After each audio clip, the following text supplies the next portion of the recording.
Solid में particle का regular arrangement होने के चलते एक एक्चुअल ज्योमेट्रिकल शेप बनेगा, और इसके चलते हम जो भी पढ़ेंगे सब क्रिस्टलाइन सॉलिड के बारे में पढ़ेंगे। मतलब पूरे चैप्टर में सिर्फ क्रिस्टलाइन सॉलिड पढ़ना है, अमरपास सॉलिड हमको नहीं पढ़ना। ये अमरपास सॉलिड में पार्टिकल का रेगुलर अरेंजमेंट नहीं होता है, इसीलिए कोई ज्योमेट्रिकल फॉर्मेशन नहीं होता, ज्योमेट्रिकल आकृति नहीं बनता है, इसीलिए उसका हम मैथमेटिकल कैलकुलेशन नहीं कर सकते हैं अमरपास सॉलिड में, लेकिन क्रिस्टलाइन सॉलिड में कर सकते हैं। एक ज्योमेट्रिकल शेप बनेगा, और कैसा कैसा शेप बनेगा आगे हम जानेंगे। पूरे चैप्टर में हमको सिर्फ क्रिस्टलाइन सॉलिड पढ़ना है। कौन सॉलिड पढ़ना? क्रिस्टलाइन। क्रिस्टलाइन के बारे में सब कुछ डिस्कस कर लिए हैं, अब ये जानेंगे क्रिस्टलाइन कितने प्रकार का होता है। तो क्रिस्टलाइन सॉलिड का 4 टाइप्स है। क्रिस्टलाइन सॉलिड कितने टाइप्स है? 4 टाइप्स। पहले टाइप से डिस्कस करते फिर आगे बढ़ेंगे हम लोग। तो नीचे लिखिए, we have to study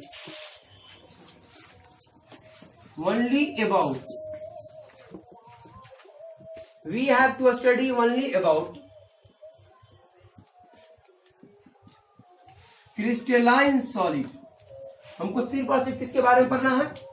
crystalline solid के बारे में। There are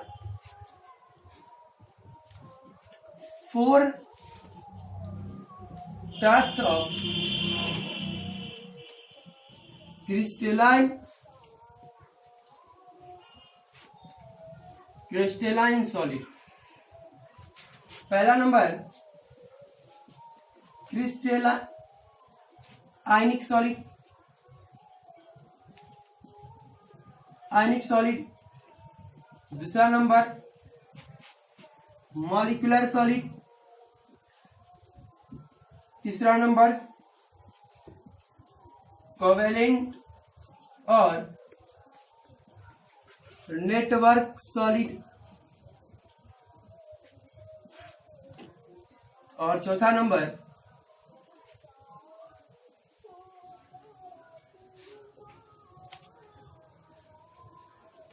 ionic molecular covalent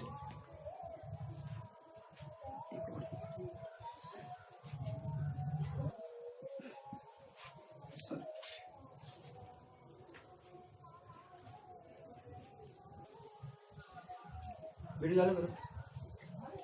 अब हम लोग बारी बारी से चारों सॉलिड के बारे में जानेंगे।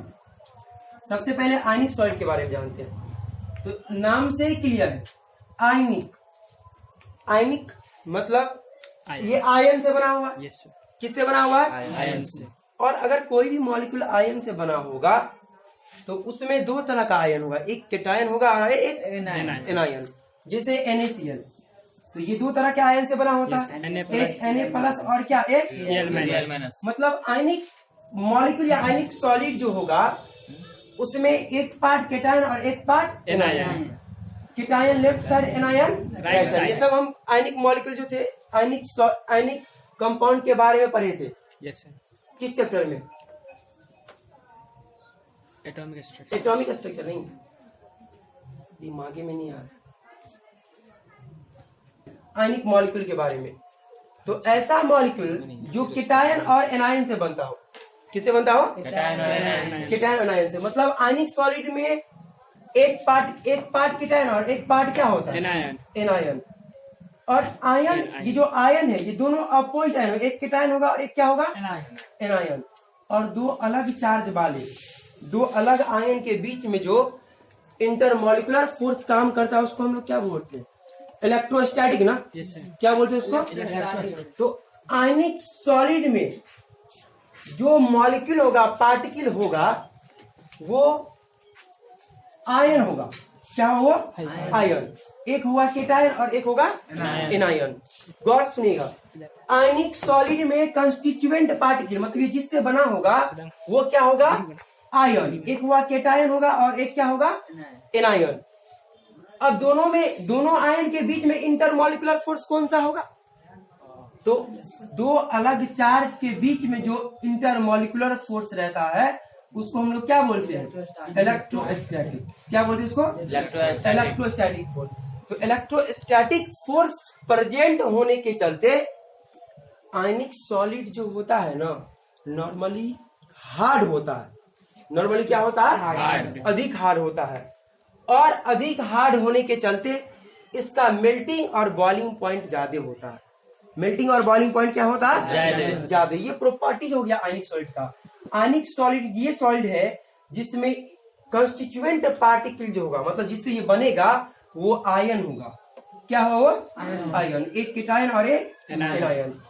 और दो डिफरेंट आयन होने के चलते, दो अपोजिट चार्ज स्पेस होने के चलते इसके बीच में इलेक्ट्रोस्टैटिक फोर्स लगता है और इलेक्ट्रोस्टैटिक फोर्स काफी ज्यादा स्ट्रांग होता है। और स्ट्रांग इलेक्ट्रोस्टैटिक फोर्स के चलते आयनिक सॉलिड नॉर्मली ज्यादा हार्ड होता है और ज्यादा हार्ड होने के चलते इसका मेल्टिंग और बॉइलिंग पॉइंट ज्यादा होता है। किसका? आयनिक सॉलिड का। उसके बाद इसका मेल्टिंग और बॉइलिंग पॉइंट ज्यादा तो होता है, लेकिन जैसे ही इसको आप किसी सॉल्वेंट में डालेंगे, लेकिन सॉल्वेंट होना चाहिए पोलर सॉल्वेंट। सॉल्वेंट क्या होना चाहिए? पोलर का मतलब क्या? जिसका डायपोल मोमेंट जीरो नहीं हो। ये भी पढ़े थे हम लोग केमिकल बॉन्डिंग में। जिसका डायपोल मोमेंट जीरो नहीं हो उसी को क्या बोलते हैं? Polar molecule. जैसे वाटर, तो वाटर का डायपोल मोमेंट जीरो नहीं होता। तो जब आप NaCl को वाटर में डालेंगे, तो जैसे ही वाटर में डालते हैं तो क्या होता है कि अपने आयन में डिसोसिएट कर जाएगा। मतलब NaCl को जब वाटर में डालेंगे तो किस में टूट जाएगा? Na+ और Cl-। पोलर सॉल्वेंट में, किसी भी पोलर सॉल्वेंट में डालेंगे तो अपने आयन में डिसोसिएट कर जाएगा। कोई भी आयनिक सॉलिड है तो जैसे ही उसे सॉल्वेंट में डालेंगे अपने आयन में डिसोसिएट कर जाएगा या फिर मोल्टेन स्टेट में। ये आयन का फॉर्मेशन तब होगा जब ये सॉल्यूशन में रहेगा या मोल्टेन स्टेट पिघला हुआ रहेगा। उस केस में अगर आप इससे करंट पास करवाते हैं तो करंट पास करेगा। जब सॉल्यूशन में है तब, जब सॉल्यूशन में है तब या मोल्टेन स्टेट में है तब उससे करंट पास करेगा। लेकिन अगर सॉलिड स्टेट में ठोस अवस्था में है NaCl तो उससे करंट पास नहीं करेगा। मतलब कोई भी आयनिक सॉलिड जो है वो सॉलिड स्टेट में अपने ठोस अवस्था में इंसुलेटर होता है। इंसुलेटर का मतलब कुचालक होता है। करंट इलेक्ट्रिसिटी का इंसुलेटर होगा, विद्युत का कुचालक होगा। लेकिन अगर वही सॉल्यूशन में है और मोल्टेन स्टेट में है तो उससे करंट पास करेगा। मतलब सॉल्यूशन में रहेगा या मोल्टेन स्टेट में तो कोई भी आयनिक सॉलिड कंडक्टर होता है, लेकिन सॉलिड फेज में ठोस अवस्था में वो इंसुलेटर होता है, कुचालक होता है। जैसे सिंपल वाटर है, प्योर वाटर, तो प्योर वाटर का जो कंडक्टिविटी होता है ना, चालकता जिसको बोलते हैं, चालकता बहुत बहुत कम होता है उस वाटर से जिसमें आप NaCl सॉल्ट को मिला देंगे। जैसे आप लोग अंडर 10th एक क्वेश्चन पढ़े होंगे कि समुद्री जल विद्युत का अच्छा सुचालक होता है। क्यों? तो समुद्री जल में क्या मिला रहा था? नमक, सॉल्ट मिला रहा था। सॉल्ट अपने जब पानी में है तो अपने आयन में होगा वो, और आयन के प्रेजेंस के चलते उस वाटर का कंडक्टिविटी बढ़ जाता है। इसीलिए समुद्री सी वाटर जो समुद्री जल जो है वो विद्युत का अच्छा सुचालक होता है। और NaCl तो आप जानते हैं कि आयनिक सॉलिड है। कौन सॉलिड है? आयनिक सॉलिड। समझ में आ रहा है कि नहीं? उसके बाद एक बात और तो यहाँ पे जानेंगे कि अगर कोई भी आयनिक सॉलिड को अगर मान लीजिए आप सॉल्यूशन बनाना चाहते हैं तो वो सिर्फ पोलर में घुलेगा, नॉन पोलर सॉल्वेंट में आयनिक सॉलिड नहीं घुलता है। ये सब प्रॉपर्टीज था। नीचे लिखिए पहला नंबर आयनिक सॉलिड। आयनिक सॉलिड में कंस्टिट्यूएंट पार्टिकल क्या होता है? बोलिए। आयन ना। आयन सॉलिड किससे बना होता है? आयन से। कौन आयन से? कीटायन और एनायन। पॉजिटिव चार्ज वाला कीटायन और नेगेटिव चार्ज वाला एनायन। कीटायन और एनायन से मिलकर बना होता है। नीचे लिखिए इन this solid constituent particle is ion.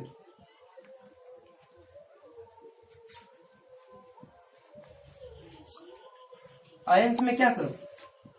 Cation and anions.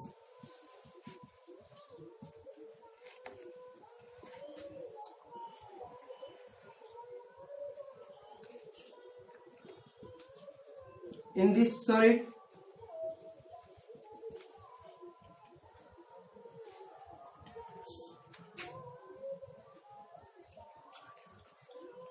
इस सॉलिड में बताइए इंटरमॉलिकुलर फोर्स अंतर आणविक बल कमजोर होगा या फिर मजबूत होगा? स्ट्रांग होगा ना। अभी तो बताया electrostatic force, electrostatic force strong electrostatic force. तो in this solid intermolecular force are strong electrostatic force. इसका प्रॉपर्टीज लिखेंगे तो पहला लिखेंगे due to strong electrostatic force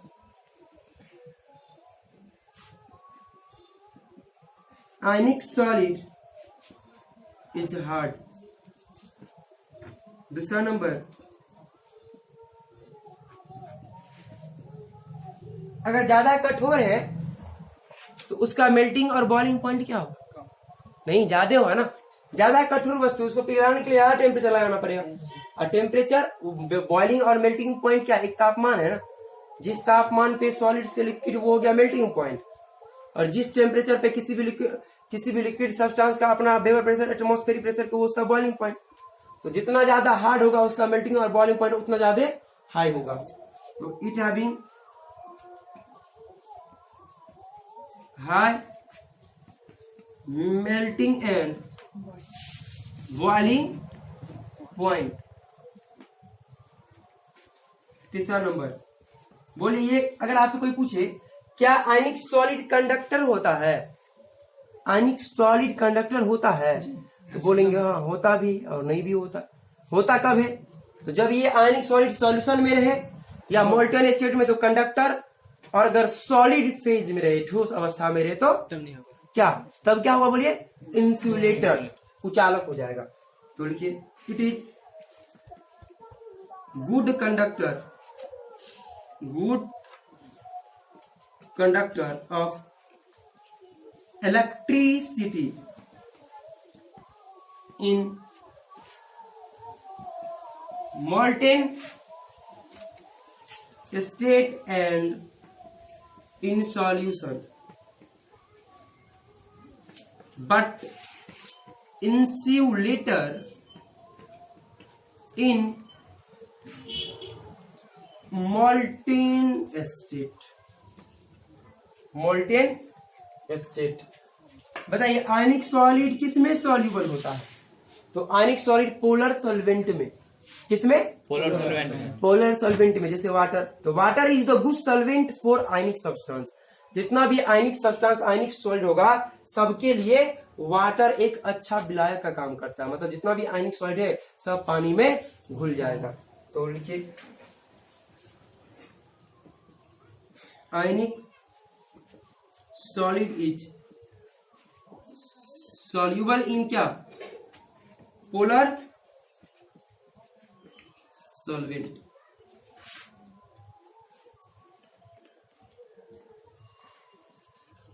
water is good solvent for it.